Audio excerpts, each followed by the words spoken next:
Hello guys! Another drone video naman tayo for today's video guys. Ayan. Welcome to my Dave and Star vlog. Ayan. As you can see guys, makikita nyo ang likod ng bahay namin. And then sa gilid yung mga kapitbahay namin. And then sa harap yung kalsada po siya.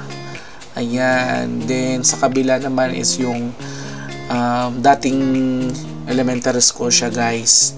Ngayon ay ibang business na po yung dyan. So, yan. So, ngayon ko lang nalaman na pwede palang i-zoom yung drone. Ayan. At iikot nga po natin. At ayan, sa kabila. Ayan. And then, try nating i-move ang ating drone. Actually, guys, nagpa-practice pa rin talaga ako pagpapalipad kung paano siya i-drive. Paano siya gamitin yung drone na yung DJI Mini 3 ko. Maganda pala siya guys actually. Ayan, tinaas ko pa nga at hindi ko alam kung hanggang saan ang taas kasi hanggang dyan pa lang yung kaya ko or parang tinaas ko pa yata ito maya. So ayan guys, yung neighborhood namin maraming puno talaga guys kasi yung area namin is tinawag siyang oak tree. Yung parang basta yung area, kaya lahat ng mga puno nakikita nyo ay mga pine tree ba yan? Di ko sure, or oak tree, mga oak tree kasi tinawag nga oak tree. So oak tree, lahat naman nakikita nyo mga kahoy guys, mga puno is oak tree po siya.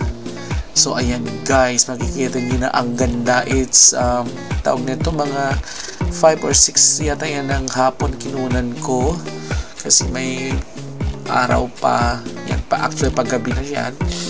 So yun, may araw pa, ang ganda. O yan, tinaas ko pa nga. So yun guys, ang ganda nga lang tingnan, no, grabe. Ngayon ko lang siya nakita talaga. So next time siguro taasan ko pa and kukuha pa ako ng magandang view. Yun. So that's all for today's video guys. Maraming salamat sa mga nanonood ng aking vlogs. At sana i-subscribe niyo rin po ako. Thank you. God bless everyone. Mwah mwah. Chup chup.